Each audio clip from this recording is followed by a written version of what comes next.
História de Santa Prisca ou Priscila e São Áquila, esposos e mártires. 2 décadas após a ascensão de Nosso Senhor, a semente do Evangelho já havia se espalhado por numerosas cidades do Império Romano. Em Roma, alguns judeus professavam sua fé em Jesus como Salvador, entre eles Áquila, um tecedor de tendas. Ele procedia de Anatólia do Norte, ou atual Turquia. Sua esposa Priscila, nome abreviado para Prisca, era romana. Segundo uma antiga tradição, o casal era aparentado com o senador Caio Mário Prudente Corneliano, que hospedava São Pedro em sua casa, em Viminale. Embora não haja fontes escritas que testemunhem isto, existem pinturas de São Pedro administrando o batismo a uma jovem chamada Prisca. Priscila e Áquila são 2 dos primeiros cristãos que atuaram juntamente com Paulo de Tarso na evangelização. No martiriológio romano, Áquila e Priscila são festejados na Igreja Católica em 18 de janeiro. Os poucos dados sobre a vida deste casal podemos encontrar nas cartas do Apóstolos dos Gentios e nos Atos, quando Paulo elogia seus amigos. Áquila era um judeu nascido em Ponto, atual Turquia. Ao imigrar para Roma, apaixonou-se e casou-se com uma jovem romana chamada Priscila. Prisca tinha 13 anos quando foi batizada por São Pedro em Roma. Antes, dizia-se que ela havia sofrido martírio pouco depois de seu batismo, pela coragem de não negar sua fé em Jesus Cristo e por não fazer sacrifícios aos deuses romanos. Porém, descobertas posteriores mostraram uma história diferente. Juntos iniciam uma fábrica de tendas e juntos convertem-se ao cristianismo, mas não puderam permanecer por muito tempo na cidade eterna, por causa do edito promulgado pelo imperador Cláudio, que previa a expulsão de todos os judeus acusados de fomentar tumultos. Inicialmente, o Estado romano confundia os cristãos com os judeus a ponto de oferecer a eles os mesmos privilégios, livre de exercício do culto e dispensa de obrigações incompatíveis com o monoteísmo, como o culto ao imperador. No final dos anos 40 depois de Cristo, as discrepâncias dentro da comunidade judaica sobre a questão messiânica chegou ao conhecimento do imperador Tibério Cláudio César, que se mostrara benévolo com os judeus, mas que temia uma possível revolta e resolveu exilá-los de Roma por um tempo. Forçados a deixar Roma, Áquila e Priscila foram para Corinto, a capital de Acaia, conforme relato nos Atos dos Apóstolos. Áquila é mencionado nos Atos como esposo de Priscila e é contado como um dos 70 discípulos. Esta cidade, que abrira as portas a todo tipo de novidades, inclusive aos costumes mais inumanos, acolheu o casal cristão entre seus habitantes. Áquila não tardou a instalar seu próprio negócio da indústria da púrpura e do tecido. Alguns meses depois, hospedaram um viajante que lhes pedia asilo. O hóspede vinha de Atenas, abatido após ter sido dirigido a pessoas que apenas o ouviam para ter algo em que falar. São Paulo assim se recorda de sua entrada em Corinto. Me apresentei diante de vós, débil e com temor, e muito tremor. Além do casal alojar São Paulo em seu lar, Áquila compartilhou sua oficina em São Paulo, pois esse também era fabricante de tecidos. Atos dos Apóstolos falam pouco do trabalho na oficina de Áquila. Era trabalho de grande concentração, inclusive os tecedores estavam desobrigados de se pôr de pé à passagem de pessoas importantes, para não se distrair durante a tarefa. Em fins do ano 50 e 51, a oficina de São Paulo e de Áquila foi palco de um fato dos mais relevantes da história. Timóteo e Silas chegaram a Corinto para trazer notícias de Tessalônica para São Paulo. Os cristãos daquela cidade sofriam perseguição por parte daqueles que não aceitavam o evangelho. O apóstolo então escreveu para eles a fim de fortalecê-los na fé e esclarecer dúvidas em torno do destino dos mortos e da segunda vinda do Senhor. Era a primeira carta aos Tessalonicenses e o primeiro livro do Novo Testamento. Não só pela atuação dos apóstolos, mas também pela de Áquila e Priscila e de outros cristãos.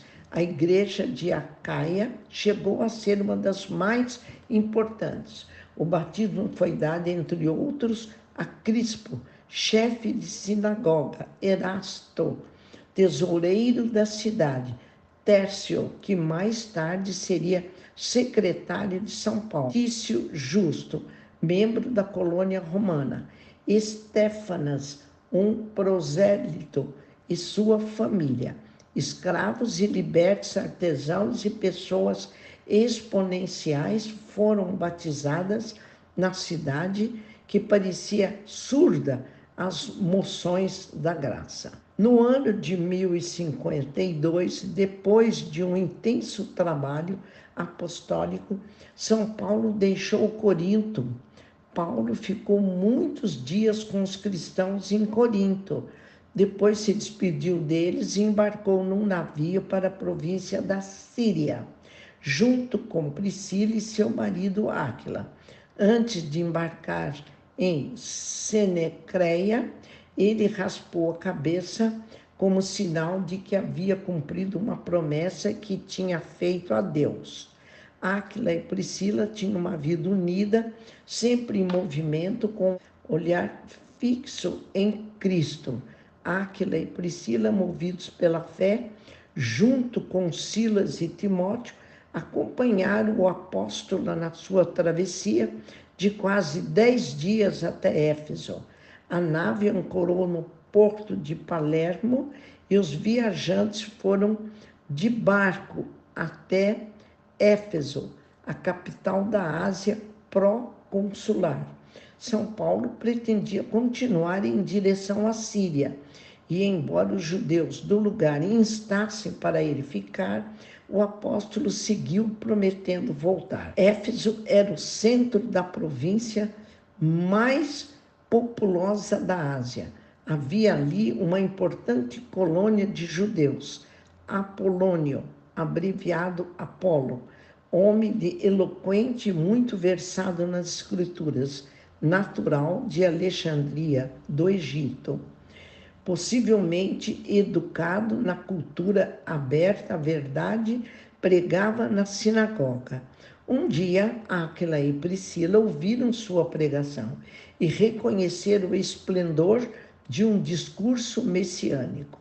Ele, Santo Apólio, começou a falar com coragem na sinagoga. Priscila e seu marido, Áquila, o ouviram falar. Então o levaram para a casa deles e lhe explicaram melhor o caminho de Deus. Douto homem entendeu as razões e pediu para ser batizado. Apólio foi para Acaia e se apresentou à igreja de Corinto, e ali foi de grande eficácia, com a graça divina para os que haviam acreditado, pois refutava vigorosamente em público os judeus, demonstrando pela Escritura que Jesus é o Cristo. Pela carta do apóstolo aos Romanos, ficamos sabendo que Priscila e Áquila retornaram a Roma. Saudai Priscila e Áquila, meus colaboradores em Cristo Jesus, que para salvar minha vida expuseram suas cabeças. Não somente eu lhe devo gratidão, mas também todas as igrejas da gentilidade. Saudai também a igreja que se reúne em sua casa. Entende-se pela carta que os esposos realizavam em sua casa esse tipo de reunião, que em latim, ecclesia, quer dizer convocação, assembleia, reunião. A casa de Priscila e Áquila ficava provavelmente onde atualmente encontra a igreja de Santa Prisca, no Aventino. Não sabemos quanto tempo Priscila e Áquila permaneceram em Roma. Até os anos 67 se encontrava em Éfeso, pois São Paulo lhes envia saudações em sua carta a Timóteo. Alguns autores falam de um novo retorno do casal a Roma, ou pelo menos o de Priscila, Prisca. Em todo caso, os dados biográficos que chegaram aos nossos dias são suficientes para motivarmos a gratidão a esses esposos que, dóceis à vontade de Deus como seu mestre, os apóstolos das gentes, ia de uma cidade a outra defendendo a fé. Citada no Novo Testamento, salvou a vida de São Paulo. O casal era amigo de Paulo de Tarso e faziam cultos em sua casa. A amizade deles, arraigada em Jesus, nunca se interrompeu.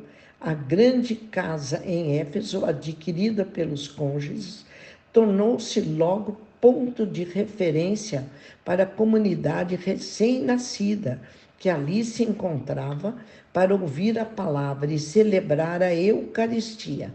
Ali, o apóstolo se hospedou, recordando sempre com gratidão a calorosa acolhida dos dois amigos, que, para salvá-lo, escreve na carta aos Romanos, arriscaram a sua vida. Os dois são elogiados na Bíblia por mostrarem excelentes obras cristãs e hospitalidade, não só para as pessoas em geral, mas também para com a comunidade cristã onde moravam, por realizarem as reuniões cristãs em sua casa, tanto em Roma como em Éfeso. Foram expulsos de Roma devido ao decreto do imperador romano Cláudio, por volta do ano 49 ou 50. No século VIII, alguns documentos encontrados confirmam a existência de Santa Prisca e seu martírio, descritos por São Paulo em suas cartas. Saúdem Prisca e Aquile, meus colaboradores em Jesus Cristo, os quais expuseram suas cabeças para me salvar a vida. A isso devo render graças, não somente eu, mas também todas as igrejas dos gentios.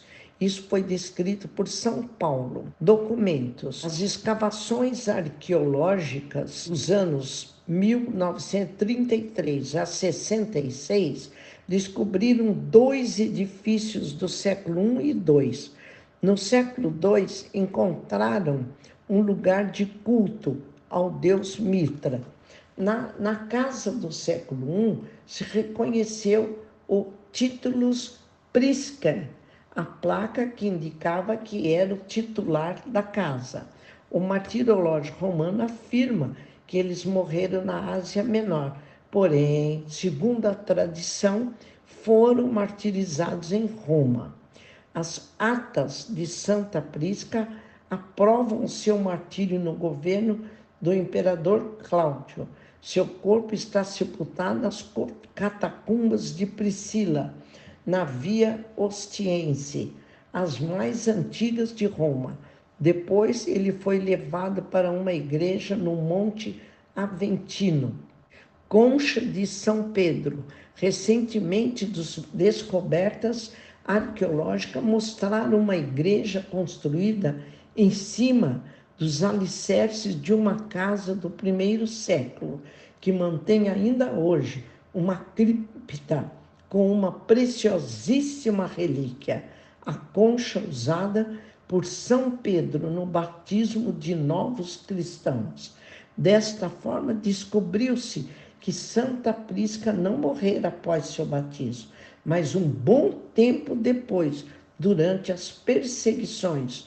No Sínodo Romano de 499, esses novos dados foram apresentados às Atas de Prisca, confirmando a sua contribuição valorosa à Igreja do início do cristianismo. Torturas e martírios. Santa Prisca foi condenada à morte no anfiteatro romano. Ela seria devorada por leões, porém, ao invés de atacá-los, os animais foram lamber seus pés. Ela foi torturada, presa entre criminosos, queimada com azeite e graxa e teve a pele rasgada. Pouco depois, ela foi decapitada em Roma, na metade do primeiro século, ainda sobre o imperador Cláudio. Para homenageá-la e perpetuá-la como modelo a ser seguido, a igreja de Monte Aventino foi consagrada a Santa Prisca. A igreja celebra sua festa litúrgica no dia 18 de janeiro.